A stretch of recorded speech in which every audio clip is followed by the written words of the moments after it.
बात पूरी तरह से साफ है कि 4 जून को भारतीय जनता पार्टी की सरकार नहीं देश के प्रधानमंत्री नहीं रहेंगे। 3 चरण के मतदान के बाद ये पिक्चर शीशे की तरह साफ है।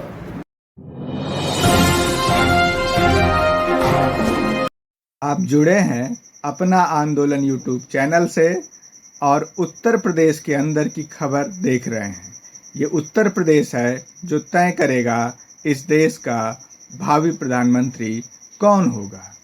उसी सिलसिले में कांग्रेस की राष्ट्रीय प्रवक्ता सुप्रिया श्रीनेत जी हैं, जिन्होंने महाराजगंज में लोकसभा चुनाव के कार्यालय का उद्घाटन किया है और उन्होंने अपना बेबाकी से राय व्यक्त किया है। क्या क्या है इस चुनाव में चुनौती, आइए सीधे सुनते हैं कांग्रेस की राष्ट्रीय प्रवक्ता सुप्रिया श्रीनेत से कि उत्तर प्रदेश के अंदर क्या क्या दांव पर है और क्या है इस सवाल ये पूछा जा रहा है कि 2024 में क्या होगा।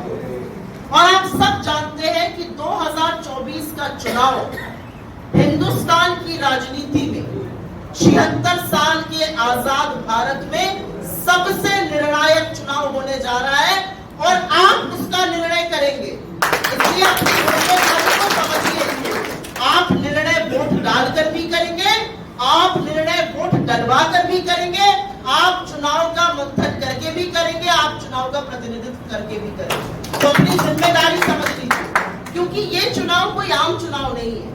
ये चुनाव वो चुनाव नहीं है कि एक प्रतिनिधि दल से, एक प्रतिनिधि दल से कोई हारा कोई जीता। ये चुनाव तय करेगा कि क्या ये देश लोकतंत्र रहेगा या नहीं रहेगा। ये चुनाव तय करेगा कि क्या बाबा साहब अंबेडकर का संविधान बचेगा या नहीं बचेगा। ये चुनाव तय करेगा कि क्या दलित, पिछड़े, आदिवासी या गरीब सामान्य वर्ग के लोगों की मुख्यधारा में जगह है या नहीं है। ये चुनाव तय करेगा कि महिलाओं की क्या भागीदारी है। ये चुनाव तय करेगा कि क्या देश के युवाओं को आवाज उठाने का मौका मिलना चाहिए या नहीं मिलना चाहिए। ये चुनाव बहुत सी बातें तय करेगा और इसीलिए इस चुनाव में 2 तरह के लोग हैं। एक तरफ जब मैं मंच पर राहुल गांधी और अखिलेश यादव जी जैसे लोगों को देखती हूँ तो मुझे लगता है ये वो नौजवान है जो दिल में हिंदुस्तान लेके घूमते हैं। ये देश के संविधान के लिए अपनी जान देने को तैयार है। और दूसरी तरफ देखती हूँ एक हारा सा, हताश, बुजुर्ग, थका हुआ वो प्रधानमंत्री जिसको कभी कभी देखकर तरस आता है। फेला जा रहा है, फेल कर झूठ बोल रहा है, 10 साल से जुमले दे रहा है, चुनाव आने पर भी झूठ बोल रहा है। क्या प्रधानमंत्री है इस देश का। मुझे तरस आता है इस बात पर कि 140 करोड़ के विश्व के सबसे बड़े लोकतंत्र में एक ऐसा प्रधानमंत्री हमें चुना जो झूठ बोलता है। हम अपने बच्चों से भी कहते हैं झूठ बोलना गलत बात है, झूठ नहीं बोलना चाहिए, लगातार झूठ बोलता है। और ये प्रधानमंत्री जी को क्या लगता है जनता बिल्कुल बेवकूफ है, जनता को कुछ समझ में नहीं आ रहा है, जनता आपकी बरगलाने वाली बातों पे आएगी। मैं एक बात आपको बता दूं, 3 चरण हो चुके हैं और 3 चरण के बाद एक बात पूरी तरह से साफ है कि 4 जून को भारतीय जनता पार्टी की सरकार नहीं देश के प्रधानमंत्री नहीं रहेंगे। 3 चरण के मतदान के बाद ये पिक्चर शीशे की तरह साफ है और इसीलिए 3 चरण के मतदान के बाद इस देश का प्रधानमंत्री कौन बातें कर रहे हैं। पहले चरण में मोदी जी को मुस्लिम लीग, मुगल, मटन, मछली नजर आई।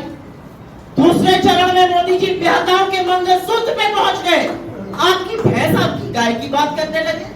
और तीसरा चरण आते आते अपने जिगर के कलेजे अडानी को भी नहीं बख्शा, उसको भी ढकेल दिया। ये है नरेंद्र मोदी।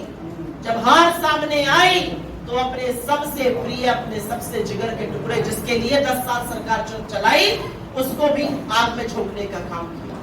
तो मोदी जी चुनाव हार रहे। 400 पार का नारा जिस प्रधानमंत्री ने दिया, आज वो बोलते हुए हिचकिचाता है। आपको पता है क्यों? क्योंकि 400 पार का नारा संविधान के खिलाफ साजिश थी, संविधान को बदलने की साजिश थी, वो आरक्षण को खत्म करने का षड्यंत्र था। लेकिन देश ने समय रहते समझ लिया और ये देश उठ खड़ा हुआ। नरेंद्र मोदी ने इस देश के एक खबर में कहा कि ये देश जितना अमीरों का है उससे ज्यादा गरीबों का है, ये देश जितना आपका है उससे ज्यादा हमारा है, ये देश जितना शहरों में लाखों की गाड़ियों में घूमने वाला है उतना महाराजगंज में साइकिल चलाने वाले का है। ये देश ने कहा और ये सुनकर नरेंद्र मोदी के होश पाख्ता हो गए और इसलिए वो झूठ बोल रहे हैं। क्या झूठ बोल रहे हैं और क्या हुआ है पिछले 10 साल में इस देश में? यहाँ पे मेरे नौजवान साथी हैं, मैं पूछना चाहती हूँ आपसे, पढ़ते हैं आप, मेहनत करते हैं, माँ रोटी रात की एक कम खाती है कि बाबू पढ़ जाए, बाबू पढ़कर गाजर मूली भेड़ बकरी की तरह गाड़ियों में ट्रकों में लग कर जाते हैं, इम्तहान देते हैं, पेपर लीक हो जाता है, किसकी जिम्मेदारी? क्या है आपका भविष्य? यही सवाल तो नरेंद्र मोदी से पूछना चाह रहे हैं। इस देश का प्रधानमंत्री 10 साल सत्ता में रहने के बाद आज भी बिना हिंदू मुसलमान, बिना हिंदुस्तान पाकिस्तान किए चुनाव नहीं लड़ सकता है। नरेंद्र मोदी ने हो सकता है दाम्पत्य का सूत्र ना निभाया हो, लेकिन इस देश की करोड़ों औरतों ने विवाहता बनकर पति के नाम का सिंदूर भरकर दाम्पत्य के सूत्र को, शादी के संबंध को निभाया है। तो जब आप कहते हैं कि आपका मंगलसूत्र छीन लेंगे तो आप उन महिलाओं का अपमान करते हैं, आप देश में उन बुजुर्गों का अपमान करते हैं जो ताउम्र शादी का संबंध निभाते निभाते खत्म हो जाते हैं। 55 साल कांग्रेस की सरकार बनी, आपको बड़ा शौक है पूछने का 70 साल क्या किया, 70 साल क्या किया? 70 साल में वो संस्थाएं बनाई, 70 साल में IIT बनाया, एम्स बनाया, IIMs बनाए, इसरो बनाया, भारत बनाया, भाखड़ा नंगर डैम बनाया, हर संस्था बनाई जिसको आज आप बेचने को तैयार हैं। और 70 साल में इस देश के संविधान को और पुख्ता बनाया, इस देश के संविधान को मजबूत रखा, इस देश के संविधान को वो ताकत दी कि दलित, पिछड़े, आदिवासी, गरीब, सामान्य वर्ग के लोग अग्रिम पंक्ति में आके खड़े हुए।